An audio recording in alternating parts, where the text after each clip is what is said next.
உச்சநீதிமன்றத்தில் ஜல்லிக்கட்டு தொடர்பான வழக்கு நடைபெற்று வரும் நிலையில் இந்த வழக்கை விரைந்து முடிக்க கோரி தாக்கல் செய்யப்பட்ட மனுக்கள் தள்ளுபடி செய்யப்பட்டன. தமிழர்களின் பாரம்பரிய விளையாட்டான ஜல்லிக்கட்டை நடத்த கோரி மாநிலம் முழுவதும் ஆங்காங்கே போராட்டம், ஆர்ப்பாட்டம், ஊர்வலங்களும் நடைபெற்று வருகின்றன. உச்சநீதிமன்ற தீர்ப்பு எப்போது வரும் என தெரியாத நிலையில் நீதிபதிகளை திருப்திப்படுத்தக்கூடிய சரியான வாதங்களை மத்திய மாநில அரசுகள் எடுத்து வைக்கவில்லை என்ற தகவல் வெளியாகியுள்ளது. இதுகுறித்து உயர்நீதிமன்ற மதுரை கிளை வழக்கறிஞர்கள் சிலர் கருத்து தெரிவித்துள்ளனர்.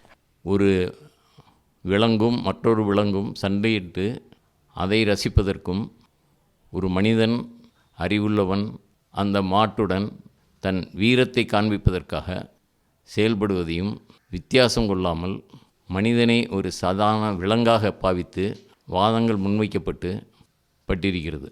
அதேபோல் அந்த வாதங்களில் அவர்கள் இயற்கை சூழல்களை எப்படி பாதுகாக்கப்படுகிறது என்பதற்கான முகாந்தரங்கள் எதுவும் கொடுக்கப்படவில்லை. ஏதோ பொழுதுபோக்கிற்காக ஒரு விளையாட்டு இருப்பது போலவும் சொல்லப்படுகின்ற அந்த கருத்தை ஆணித்தரமாக மறுத்து அதற்கான விளக்கங்கள் எதுவும் கொடுக்கப்படவில்லை. ஒரு மிருகத்தை கொடுமைப்படுத்தும் விளையாட்டு அல்ல என்பதை காண்பிக்கக்கூடிய ஆதாரங்கள் எதுவும் நீதிமன்றத்தின் முன் வைக்கப்படவில்லை. தமிழனுடைய மனதளவில் அவன் இயற்கையை வழிபடுகின்ற என்பதை மறந்து ஒரு வாதம் வைக்கப்பட்டிருக்கிறது.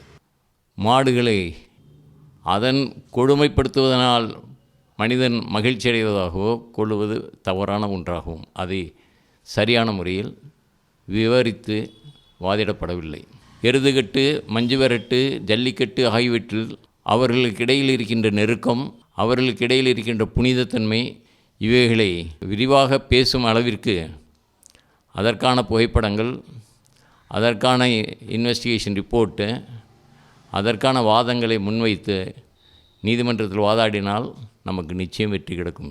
பண்டைய புறநானூறு, அகநானூறு மற்றும் தொல்பொருள் ஆய்வுகள் ஆகியவற்றை முறையாக ஒரு மூத்த ஒரு நல்ல ஒரு பாலிமனுக்கு நாரிமனுக்கு ஈடான ஒரு வழக்கறிஞர் மூலமாக சமர்ப்பித்த நமது வாதத்தை திறமையாக எடுத்துரைக்க மாநில அரசுகள், மத்திய அரசுகள் தவறிவிட்டன. கடந்த ஒரு ஆண்டு காலமாக இந்த வழக்கு தொடர்பாக தொடர்ந்து அதனை வாதத்தை முன்னெடுத்து செல்லவோ அல்லது இது தொடர்பாக மாநில அரசிலோ மத்திய அரசிலோ ஒரு உரிய சட்டத்தை கொண்டு வருவதற்கோ அரசுகள் தவறிவிட்டன.